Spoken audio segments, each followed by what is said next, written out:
नमस्कार, आप देख रहे हैं रामकन्या न्यूज चैनल और मैं आपके साथ बाल मुकुंद वैष्णव। रिश्तों और मानवता को शर्मसार कर देने वाला आज मामला सामने आया तो लोगों का दिल दहल उठा।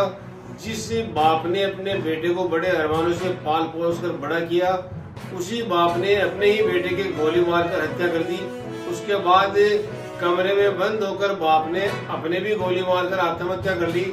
घटना की सूचना के बाद आसपास के गांवों सहित समूचे क्षेत्र में कोहराम मच गया है। पुलिस घटनास्थल पर पहुंची और घटनास्थल का मौका मुआयना करते हुए बाप और बेटे दोनों के शवों को अस्पताल में पहुंचाया है, जहां मेडिकल बोर्ड से पोस्टमार्टम करवाया जा रहा है।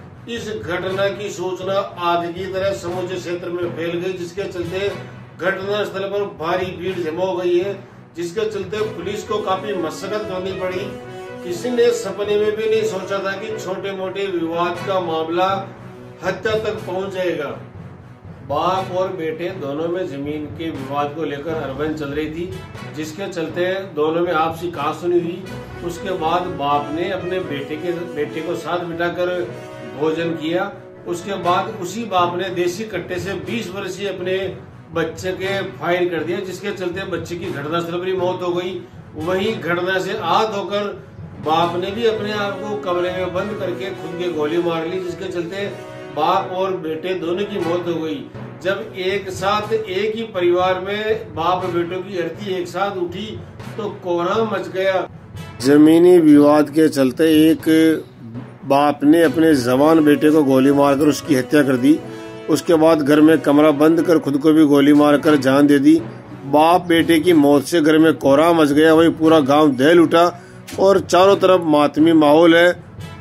हत्या का कारण जमीनी विवाद बताया जा रहा है। पुलिस ने बाप और बेटे दोनों के शवों को पोस्टमार्टम करवाकर उनके परिजनों को सौंप दिया है। पुलिस पूरे मामले की कड़ी से कड़ी जोड़ने में जुटी हुई है। मामला हनुमानगढ़ जिले के गोलूवाला थाना क्षेत्र के जुड़ा हुआ है। गोलूवाला थाना प्रभारी अजय गिरधर ने बताया कि हत्या की यह वारदात शनिवार को आधी रात बाद सिराजवाला गांव में हुई। बेटे की हत्या करने वाले शख्स का नाम रामस्वरूप, उम्र 45 वर्ष है। उसने अपने बेटे सौरभ, उम्र 20 की गोली मारकर हत्या कर दी। उसके बाद उसने खुद को एक कमरे में बंद कर लिया।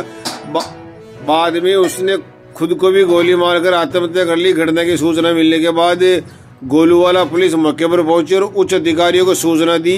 देर रात को जिला मुख्यालय से एफएसएल टीम मौके पर पहुंची है और घटनास्थल पर साक्ष्य एकत्रित किए हैं। पिता के हाथों हत्या का शिकार हुआ सौरभ बीए द्वितीय वर्ष में पढ़ता था।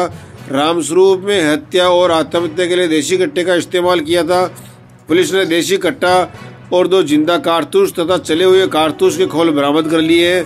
प्रारंभिक जांच में सामने आया कि रामस्वरूप और उसका बेटा सौरभ नजदीकी गांव लिखमीसर में सब्जी की दुकान चलाते थे। पिता पुत्र में जमीन को लेकर कुछ समय से विवाद चल रहा था। इस कारण रामस्वरूप ने पिछले 1 माह से दुकान पर जाना बंद कर रखा था। शनिवार को अर्धरात्रि पश्चात रामस्वरूप ने पहले सौरभ को घर के आंगन में गोली मारी। इससे उसकी मौके पर ही मौत हो गई। फिर अचानक तेजी से उसने बाहर बने कमरे में खुद को बंद किया। बाद में उसने खुद पर गोली चलाकर आत्महत्या कर ली।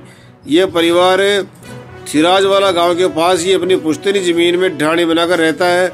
सौरभ के एक छोटा भाई भी है, वह 12वीं में पढ़ता है। परिवार में सौरभ की मां और दादी भी इनके साथ रहती है। बहरहाल पुलिस पूरे मामले की जांच में जुटी हुई है। वारदात से पहले पिता और पुत्र ने दोनों ने एक साथ खाना खाया। उसके बाद रामस्वरूप ने अपने बेटे सौरभ की गोली मारकर हत्या कर दी। उसके बाद रामस्वरूप ने भी सुसाइड कर लिया। इधर फायरिंग की आवाज सुनकर पड़ोसी मौके पर पहुंचे और पुलिस को सूचना दी। पुलिस ने मौके पर पहुंचकर गेट को तोड़कर देखा तो अंदर रामस्वरूप की मौत हो चुकी थी। पुलिस ने दोनों शवों को अस्पताल की मोर्चरी में रखवाया है। दोनों शवों का मेडिकल बोर्ड से पोस्टमार्टम करवाया गया। पुलिस सूत्रों से मिली जानकारी के अनुसार घर में लंबे समय से जमीन के किसी मामले को लेकर आपस में कलह चल रही थी। बेटे का मर्डर करने से पहले पिता और पुत्र ने बातचीत हुई और पिता ने देसी कट्टा निकाला और बेटे को गोली मार दी। घर में हथियार कहां से और कैसे आया, इसकी पुलिस ने जांच शुरू कर दी है। फिलहाल पुलिस ने हत्या और आर्म्स एक्ट के तहत मामला दर्ज किया है।